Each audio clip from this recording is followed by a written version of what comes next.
Day 78 of our 90-day challenge, and I want to talk from this subject: death to passive aggression. I don't know if you've ever known someone who is passive aggressive, which means sometimes that they are imbalanced. You don't know what you're going to get. Sometimes they say absolutely nothing, other times they are extremely volatile, loud, argumentative. You can't really pin them down. Have you ever met somebody who's passive aggressive? With some things, they're going to come and be very aggressive. With other things, they're going to be passive.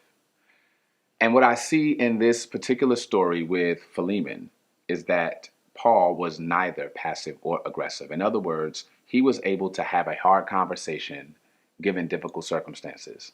There's this slave, his name is Onesimus, and now Onesimus is going back after having met Paul.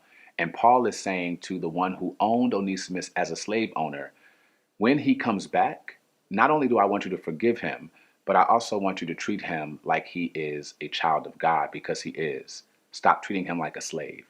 A tall order for Paul, who wasn't even there to have the conversation. I mean, at least they could have FaceTimed if it was 2020. But what Paul teaches us is that passive aggressiveness prevents purpose.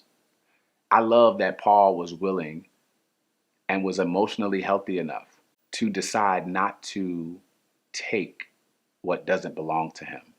Onesimus was a servant of God, not his. And no matter how great your influence is, you will have a temptation to take what doesn't belong to you, give it back. Secondly, don't be afraid to have the hard conversation.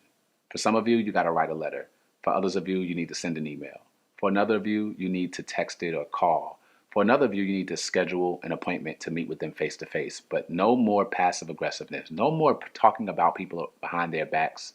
No more evading and avoiding necessary conversations. You too grown to be playing these high school games. Death to passive aggression, get healed, and do purpose. Let's get to work.